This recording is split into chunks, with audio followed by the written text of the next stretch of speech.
Jono, this is ArchieLuxury Interviews. I'm interviewing you. G'day, Archie. How are you, mate? G'day. Hey, pretty good. I want to talk to you. Jono. And I got to tell you, I just want to come straight out and talk to you about this. Just me and you, right? At the moment, Jono, I'm starting to really loathe Rolex. Let me explain to you, okay? I've been to a few dealers. I've come down to Melbourne to have a mental health break. All the dealers I've met, they're not wearing Rolex. What do they got on? They wear everything but Rolex. Rolex is for the fanboys to wear and collect and to have. Like, I went and saw this guy today. So what are they wearing? What, Breguets or? No, he was wearing a vintage 1950s Lemania. Lemania, yeah, right. Which Lemania is kind of, you know, it's not a hugely valuable. Lemania used to make movements for Patek. Yes. And also they make movements now for Breguet. But what I'm saying is... They're not wearing Pateks or Vacherons. Oh, no, but they're wearing kind of just cool things that... The Rolex market's become fucking ridiculous. It's kind of becoming a douchebag brand. A douchebag? Like it's kind of like they're so valuable, they're so collectible. Like let me say this to you, okay? Let me give an example. When they did the James Bond movie, right? This is the original Sean Connery. Yes. It just so happened that they wanted a classy watch. One of the cameramen had a fucking Submariner. Right. So they put it on Sean Connery's wrist. Oh, just whack this on. This is your watch to wear. Sean Connery didn't super analyze it and say, I want a Rolex, or I wanted this. It's whatever was there. It was just right? the best watch was on side at the time. It was the watch that was on site.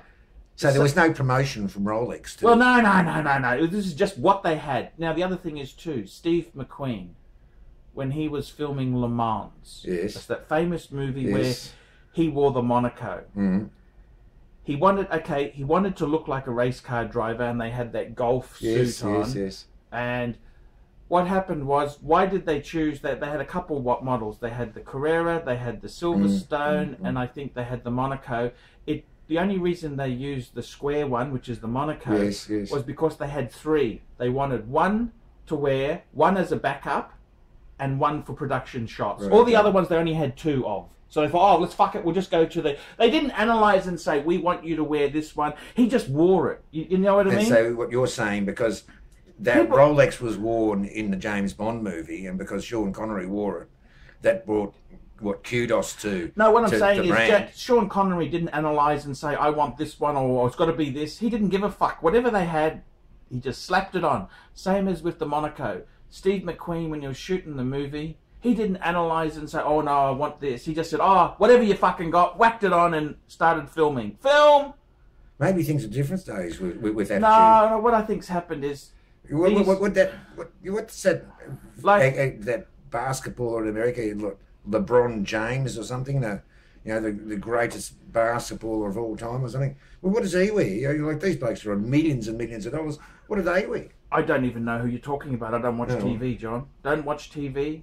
Anyway, so what were these blokes? But what I'm trying to say is, they didn't analyse and say, oh, I want this. Like people now are so analysing, oh, I want a Submariner, oh, I want a Hulk, I want a Coke, I want a Pepsi because of this. The real cool people who wore it, who made those watches famous, they didn't give a fuck. It was ever... Like, I got a friend of mine, Ian the watchmaker. Right, Ian the watch dealer. He's the guy who slept with 7,000 women. Yes.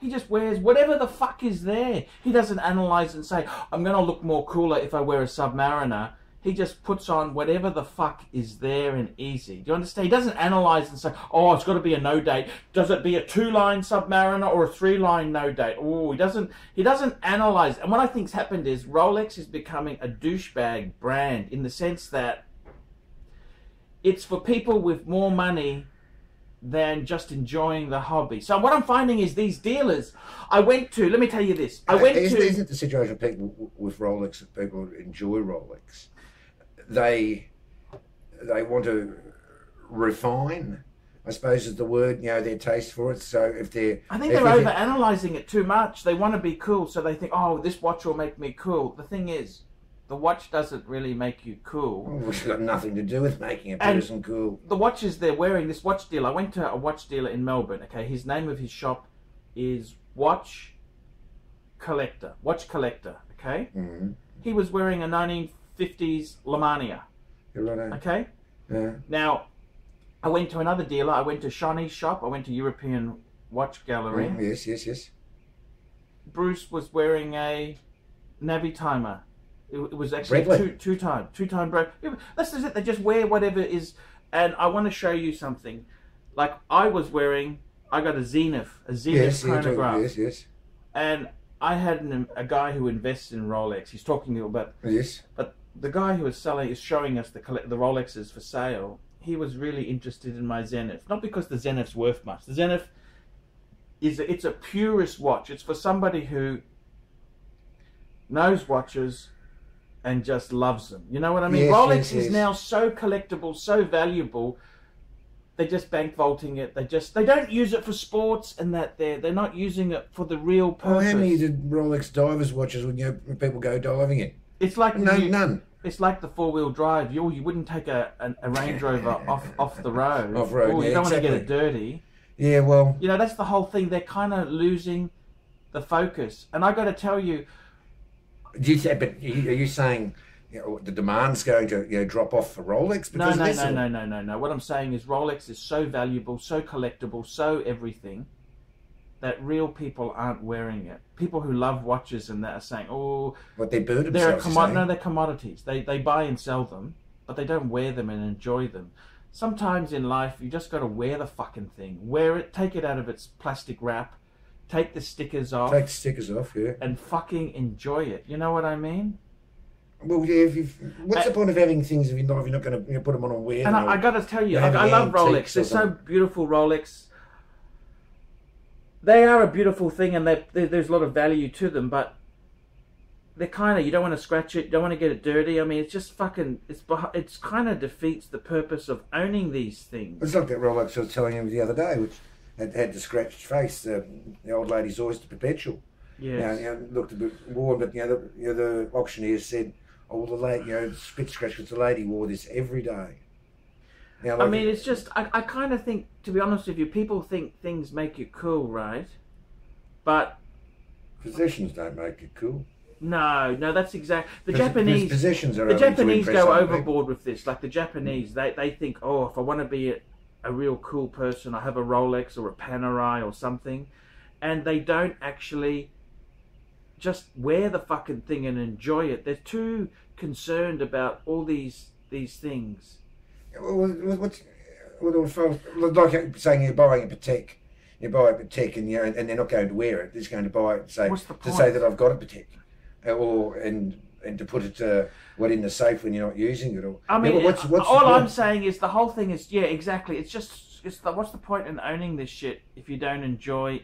And some of these Rolexes now, I got to be honest with you, I got a Rolex Explorer. I bought the Explorer because no one liked the Explorer. You're right. You know, it's the one that they didn't like. Yeah. I don't like to buy anything that's cool or trendy. I like to have the one that's the outcast, the one that's not wanted, the bastard child. You know what I mean? As long as you can turn over your money and make money on them, there's no point in buying anything if they're off market. Just because. That's it, John. So I got to tell you, Rolex stuff is so collectible and so this. I think it's losing its. I don't even want to wear Rolex. I don't even want to wear Rolex. You've got alternatives. We're the reverso, mate. Yeah. Actually, John, just is going to cut this here. That's our first vid. Next video. Just hang on. Fuckaroonies. Here are 6 watches I've been offered. They offered to put my name on the dial. They offered to make it exclusive to the ArchieLuxury channel. They'd do anything to climb into bed with me. And I said no. That's right. I said no. Oh, and don't forget, fuckaroonies, like, subscribe, and tell your fuckhead friends. And don't forget to mention the ArchieLuxury travel channel. That's where I'm doing live shows, fuckers.